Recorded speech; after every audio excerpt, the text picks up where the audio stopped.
You must learn that today's a motherfucking day, ladies and gentlemen. Listen, Hoochie Daddy's on, knees out. I'm here, he's here, you're here.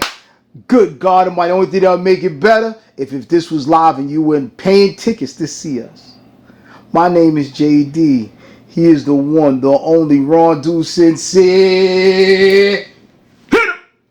No gossip, no glitch. Just two brothers talking shit. Brothers talk about. Peace, JD. What's going on? Summer Jam was this weekend. Was it now? Yeah. I heard You're not going to tell me about Jim Jones, are you? I'm going to tell you about Jim Jones. Oh, Jesus. I'm not telling you necessarily anything that you don't know about Jim Jones, but with as much controversy as he's been, recently with the Cameron thing and him and Nas saying he's better than Nas, he actually said he has more hits than Nas. Said his resume reads better than Nas. Well, you sent me that video where that kid was like, "Yo, Jim Jones is the culture and the future, and he's the dress." And that likely is what encouraged him to start that debate. Hold on, and I don't think that it's something that he came up with himself. I think that he was fueled by the young man's statement and the different things on Instagram. One dude ain't gonna do it. I'm assuming it was a couple of kids that said that. I'm not gonna argue with their assessment because I heard one. Because the kid's like what in his 20s. He's like, yo, Nas is, and I'm like, wrong dude, B. Wrong dude. But again, and to dispute what the young man was saying, he was like, "Oh, I'm from Jersey, and this is how we feel about Jim Jones, and he's the culture with his dressing, with his rhymes, balling, and then pop champagne, and whatever songs he said that were Jim Jones hits." It dispels that rumor because they were in Jersey and doing nobody gave him. Now, I can't say nobody gave him love. They could have structured the videos that were released to Instagram and all these other media outlets. They could have designed it to where them? No. The songs where, because he wasn't singing Ballin', he wasn't singing Pop Champagne. These are songs that he wasn't singing on those videos. The song that he's singing on the videos, I didn't even know. Yeah, I didn't know him either. But what I'm saying to you is... Now, if you're a Jim Jones fan, stands the reason that you should know them. Now, I get you. What I'm saying to you is the crowd was young. It seemed lackluster. At least their reception was lackluster. But all these things are perspective. You know what I'm saying? It could have been lackluster. It could have been that Jim Jones performed early and the crowd hadn't even formed yet. I've been to Summer Jam many times. I've been on stage at Summer Jam with the Wu-Tang. I've been backstage. Shout out to Mook for giving me the backstage pass to Summer Jam on several different occasions. I've been there with Heavy D. I met Mary. I met so many people at Summer Jam. Yo, I met Mary at a rehearsal studio. Oh, okay. She had a fat. She was when she was fucking with KC. Oh, okay. And that nigga had this on her finger. Nah, it was this fucking big, kid. Whoo wee, fucking with that nigga Mike. But I went to the first Summer Jam with my high school niggas, Pop, a couple other niggas. We rolled like 9 deep in the deuce and a quarter. To Summer Jam, it was hot. It was happening, kid. I've been there. I've been to Jay-Z at Summer Jam. I've been to so many different Summer Jams. I think that's the only one I went to. My man Mook and a couple of other dudes that I know, who are industry dudes. Busta Rhymes was there. Was a good friend of mine at one point. I haven't seen him in 30 years. Not to say that we're not friends. I just haven't seen him in 30 years. No, I understand. And I know that, like, we've been literally outside. Like, I was outside when Jay-Z pulled up one year. Stands the reason that all the opening acts had already gone on. And so he could have been an opening act, and it was just not a crowd as yet. So it may not have been a lackluster performance, or that people didn't recognize or acknowledge him as an artist. it may have been that. Everybody's on CPT. Yeah, basically. You know, Maybe. again, I think he should have tapped out when Method Man tapped out and was like, "This is just not my audience." I think Hot 97 did that because of all the shit that was going on with with the controversy. The kid said, "Yo, we in our 20s and this is who we like and this is what we think." And this is what he said. Maybe but that again, was it. that was. I can't say that was dispelled. I can't say that he put all that to the test. That shit was too red. They didn't put it to the test because, again, it may have been early on, and it wasn't a huge crowd there. From what I've seen on the video, it wasn't a great many people there, and the people who were taping had bad seats.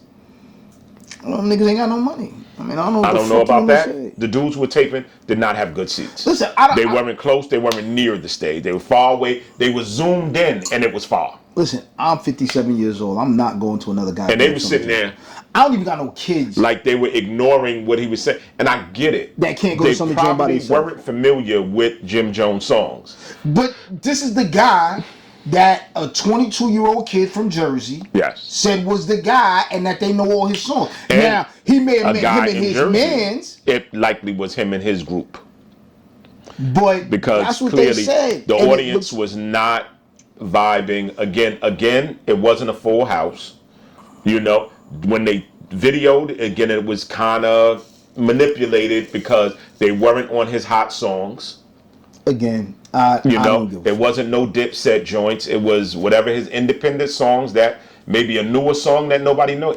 Granted, if you go to a joint and you want to feature your new songs, nobody in the crowd is going to know it because it's a new song. I got you. Listen, maybe not. I honestly, this is what we talking about because it's a hot topic.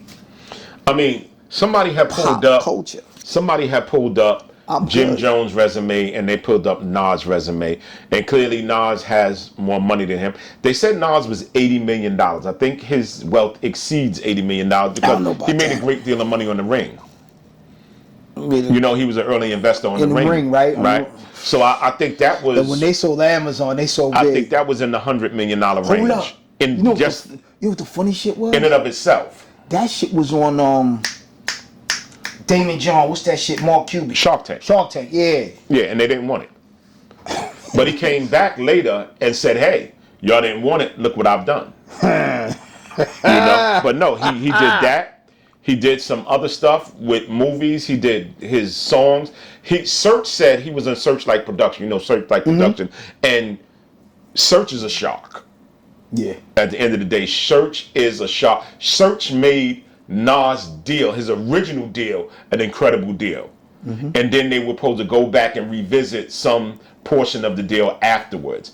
He said that the deal was so structured so well, and Nas did so well as an artist, he came back and shortchanged Search at the end of the day. It's what it is. He came back and was like, "Yo, Search, you said you was supposed to get this, but hey, look what my album did. Look where I'm at. I'll give you this." Originally they were saying Search jerked him. So that was Jay. That's what Jay said. Again, when they was Jay battling said it while they were battling.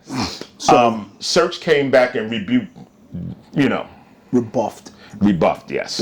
Rebuffed those. That.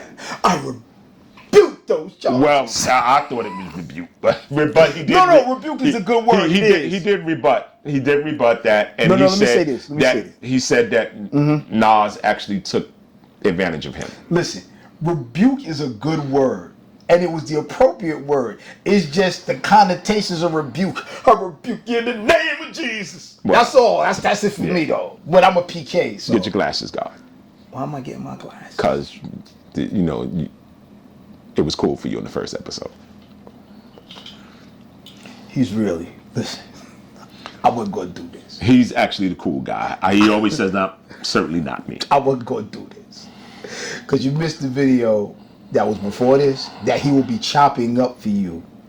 Which is going to be better because this is not going to be that episode. It's just going to be some new shit that y'all got to watch because it's chopped up. So,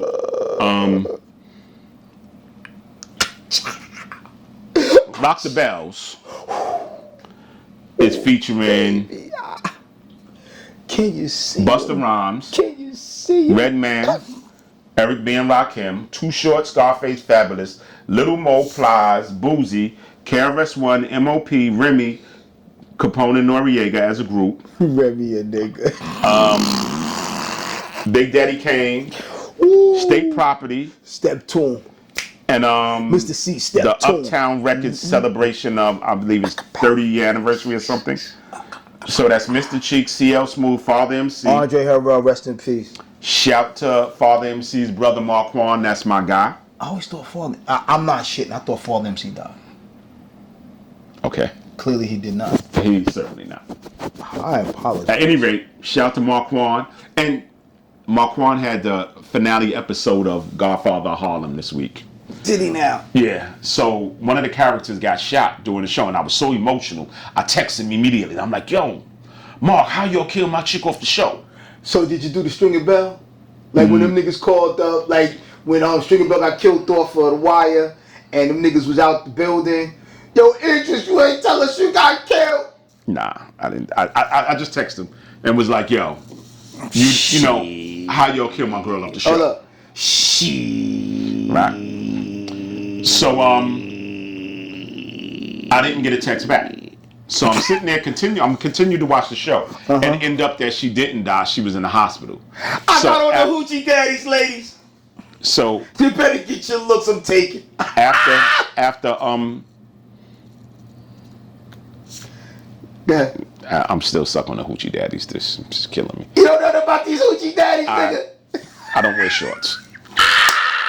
Boy, I got a little, yo, listen, ladies, you better like it what you see right now, because I got a little leg out. It's hot out this bitch.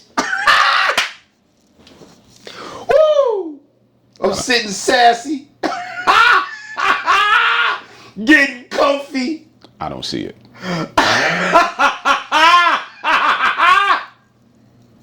No, don't get me in a lounge chair. So I called Marquand. I'm a lounge chair problem. I said, Mark, yo, why did y'all kill my chick off the show? About a half hour later, he hits me back like, nah. After I texted him and said, my bad, I jumped the gun, she's not dead. He was like, nah, she good, son. You know what I'm saying? So he waited till you watched the rest of the show. I don't know if that, if it was empowering for me, because I'm like, yo, on the show, I'm calling the executive producer of the show, the creator of the show, and going, hey, how'd y'all kill my and listen, he did give me the love and he hit me back, but he did make me wait until the show was nearly complete, until I don't know if he got it and was like, yo, I'm gonna make do wait for a minute. You know what I'm saying? Because he's gonna see. But I did see that she wasn't queer. So shout to Marquand. Appreciate the love, brother.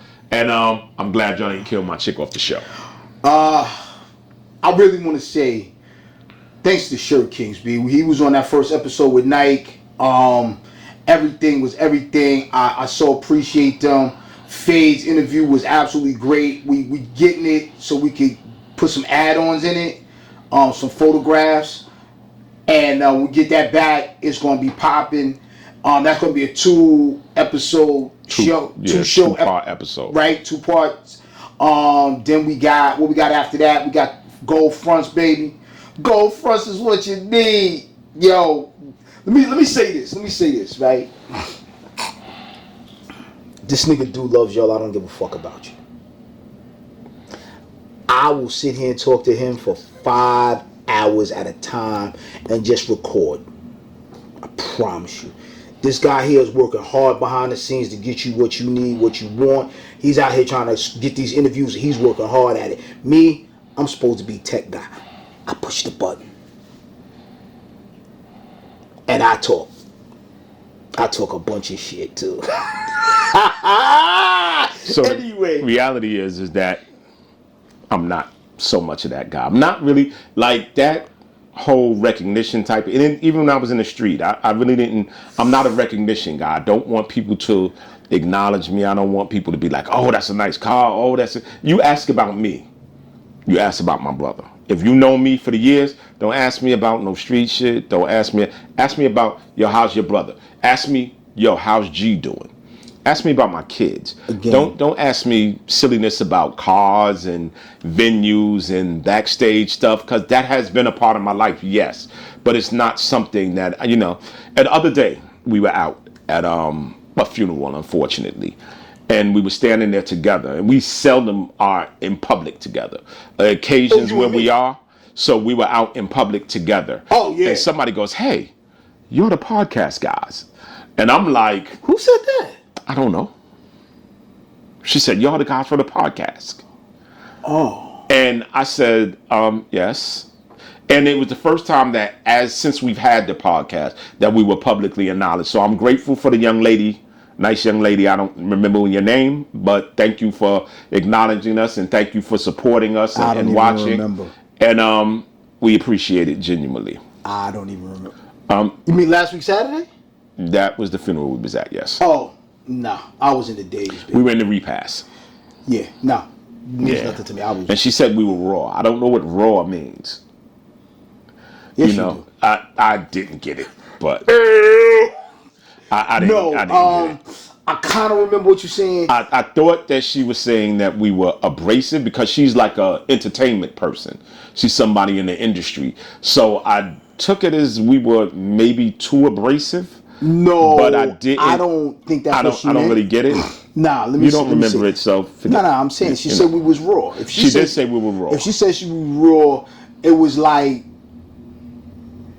we were ECW as opposed to a polished, like, yo, we give it to you how we get it, like we raw. I could see that. I could see that she was saying that we were not polished production, but thus far I'm not saying we're not as yet a polished production, but we're working on it. Yeah, okay. We still gonna be raw and uncut because I still talk like this. But talking is not. I guess she's talking about the way we come across, the quality of the. No, it's the way we come across. I'm pretty sure she was talking about the filming. I don't know. It was negative for me, but I appreciate you supporting it. If you watched it, good or bad, they say good. This guy. All press is good press.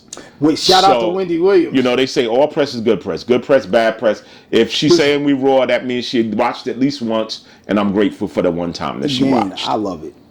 You need to talk about me. Talk about me bad. Listen, I need haters. It's summer. Shout out to this new show that everybody's watching called Divorce Sisters. You never watch these shows. I don't watch jigaboo shit. It's not jigaboo shit. It's a good black show. I've seen one episode of the 3 that have been on, and I'm looking to look at more. But my thing is this: is it Family Matters? It's not Family Matters. Father in the home. It's a Tyler Perry show. Job. It's a Tyler Perry show. Mother at home. And not Good Times. For me, not as far as I know, I believe it's a Tyler Perry show. I'm sure it is, but if it's Tyler Perry, I already know. Yo, listen here. I was on the People's Internet, and they showed these white women, older white, like our age, maybe a little older, right?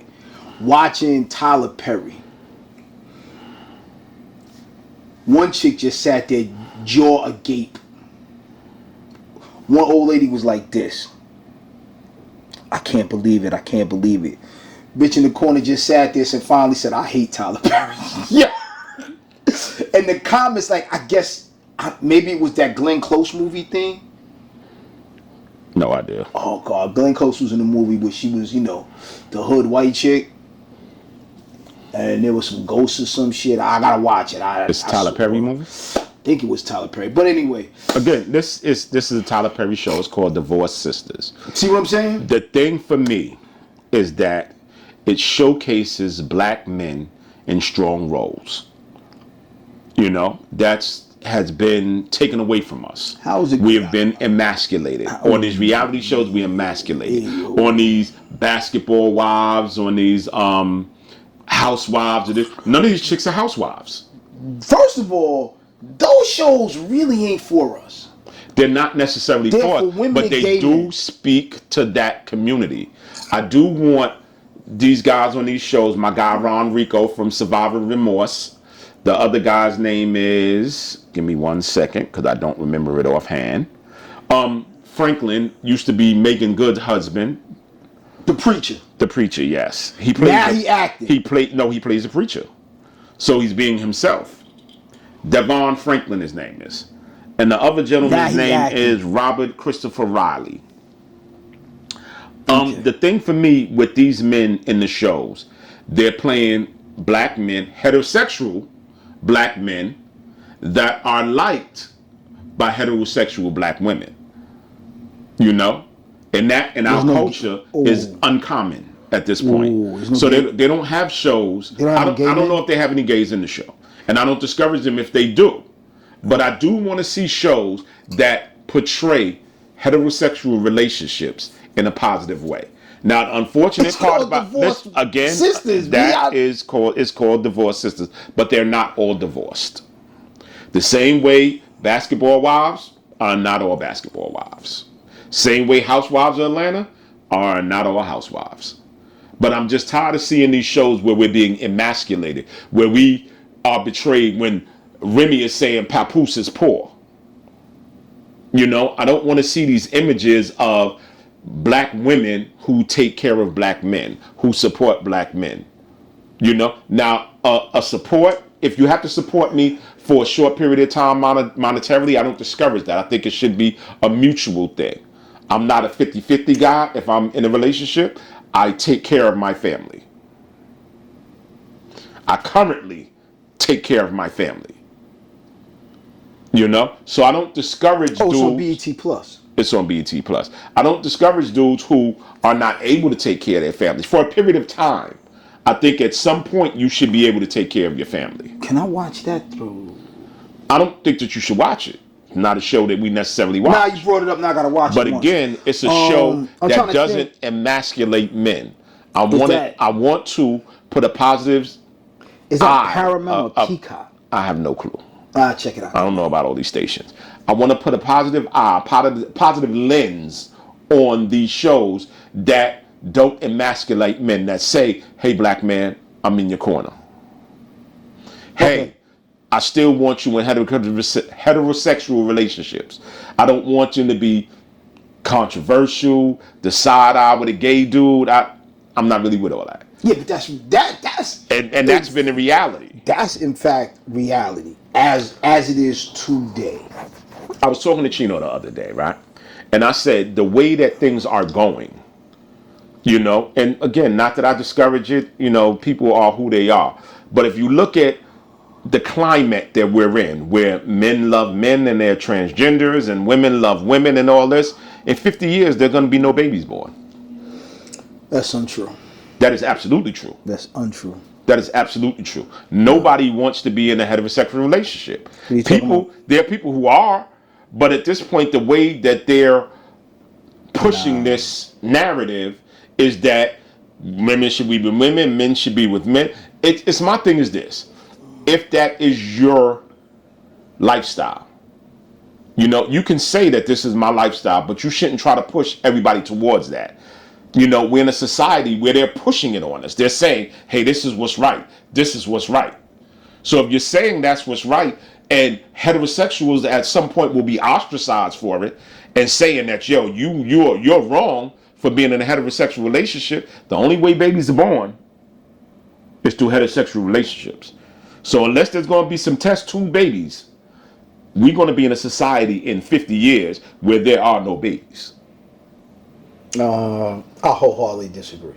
I don't. You can disagree. I understand but people that's say the direction that we're leading in. That's not the direction we're going in. People see this is what I'm talking about. This is fear mongering at its best.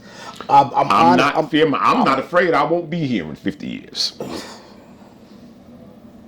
Okay, Disney. Well, yeah, I only got about a good 42 left. I'm dead. I'm dead. Listen, January 30th, 2068. I'm dead. 3:05 p.m. That's my cash-in date. And that's 100. Yeah, I will be 100. Yeah, absolutely. That's my cash-in date. But I say this. They've always been saying that they're pushing this gay ideology on people. They want, they just not. What it is they're now highlighting that there are gay people. They are highlighting. Because remember, what they call transgenders, realistically, we was calling them transvestites just because they dress like women or they dress like men. Now they're getting sex changes. We call that a sex change. Shit, I watched a clip where Gopher was trying to fuck with this chick was Mackenzie Phillips. Turns out, Mackenzie Phillips was his man from his freshman year in college. And I understand that. That was in 82. I get that. I absolutely understand that. And that was highlighted on All in the Family with Archie Bunko. Right. So I'm like, it's not, this has always been there. It has been there. But they haven't been pushing it like they're pushing it now. Ain't pushing it now. Listen, this is what happens when you got the people in charge being who they are. They want to see, let me say this very clearly. There was a time when there was no niggas on TV. All the spicks and the wetbacks were Indians. Indians were the bad guys. Black guys were the bad guys. We had to push to see ourselves in positive light on television. And there was a time when they said they're pushing this Negro ideology on us. That's not how America is. Now. So you're saying that being black is the same as being transgender? In a sense. It is a small, because black people only make up 12% of the population. It is a small, marginalized community. Now, why we are small and why we are marginalized are different. But in that sense, we are together because we are both small, marginalized communities. I personally am homophobic. Always been. Because I want no dude hitting on me. I just don't. I stay away. But that's me. Now, if you want to hit on this nigga and he's with it, knock yourselves out. I cannot in good conscience, as a black man in America, the most policed body in this country, shit around the world, as an African American man, sit here and say to you, they pushing an agenda. Because my body is the agenda. My humanness is the agenda, or lack thereof, as much as they could take it from me. You want a butt fucking nigga? Knock yourself out. You want to lick the cooch? Be my fucking guest. But I promise you, bitch, you won't do it better than me. You better be glad I'm off the motherfucking market. I don't just curl toes, I curl fucking nose hairs. Understand? But I digress. What I'm saying is, I just don't give a fuck. What I don't like about it is the sassy shit. Because you don't see, like, they're pushing the sass dudes. Because you don't see regular, like when we came up, a gay dude dressed like a regular dude. You wouldn't necessarily know he was gay. But I'm also, as much as I just talk that shit I'm talking shit. Promise you. That's for the show. I would tell people about my sex life. It's not just because I'm not married. I learned early. You tell somebody about your chick, right? Your man's gonna try her. The chicks that you tell gonna try you. So fuck out of here. So I'm all for keeping your business your fucking business. Don't tell nobody shit. But my concern is this. If you're heterosexual and I walked around going, yo, I'm a proud heterosexual, would that be acceptable? Would that be embraced the way they run around and say, hey, I'm gay or LGBTQ or transgender? No. And, you know, but why not? Why can't I walk around and go, yo, I'm a proud heterosexual? You don't walk around if I put that shirt on, then... Oh, you don't walk around saying you're a man. I don't walk around saying I'm black either. But it's obvious. It is. Right? It's obvious you're a black man.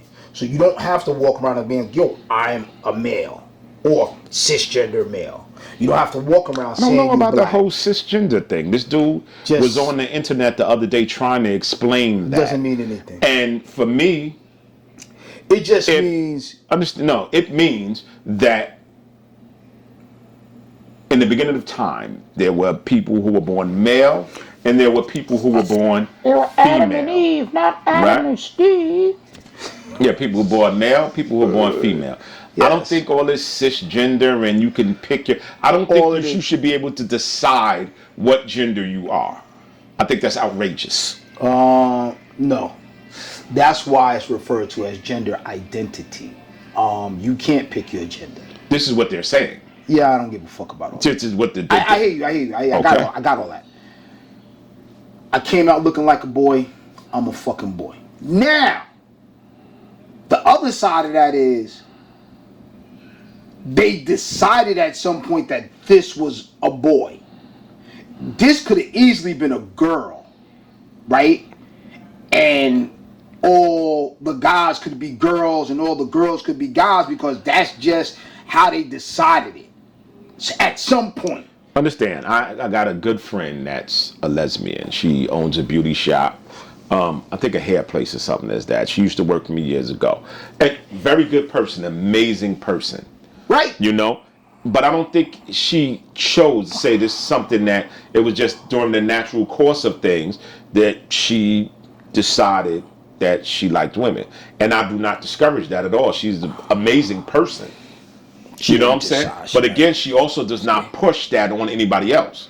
This shit, listen. You know what I'm saying? What you seeing For right me, now, black men from our era who were gay were abused by a friend or family member. Everyone that I know that's a gay male that's from our era had been abused by a friend of the family or a family member, and that's what led them to being gay. I don't think anybody made a conscious choice to be gay. Maybe some of them had the feelings and hit them. I don't know that to be true. What I do know to be truth is that in the black community, the guys that I knew from my era that were gay that are our age were abused by a friend of the family member as a child. And then they ended up being gay later on in life. I know gay people too, and some of them don't have that story. They just like Just the guy, what's the guy name from, what's that school? just like boys. Intro, or what was the name of that group? Intro? Kenny was, he said that he was abused by an uncle. Listen, And he was a celebrity. Women loved him. Superstar, sex symbol. But he's gay. He said he never had an experience with a woman on an interview. Matt Bomer. He died of AIDS. Listen, again, fine. I understand what you're saying. I'm saying that's not everybody's story. That's everybody you know story. And I appreciate that. And abuse is wrong. But how did the abuser get turned? Like, did he get turned out? It's possible or that was they he did. just gay? It's possible that he was turned out as well.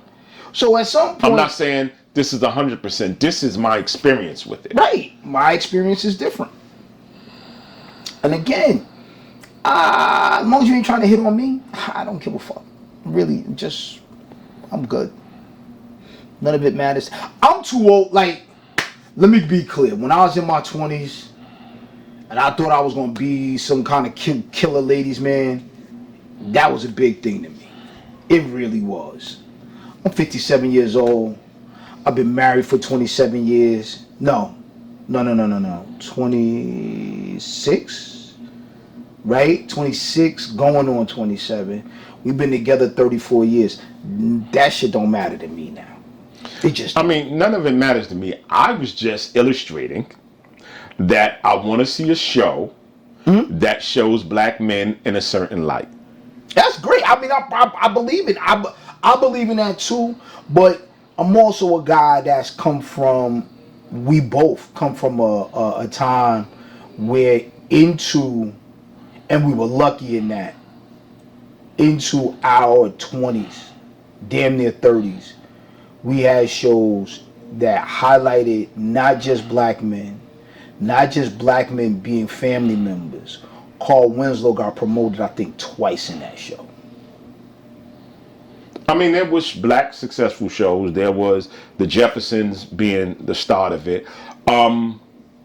Good Times, although they were poor, it was a show that really highlighted parenting.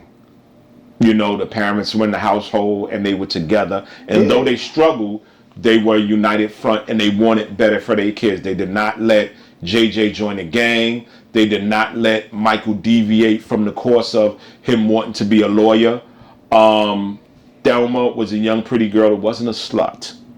Very conservative young lady. She dressed conservatively. I mean, she was hot.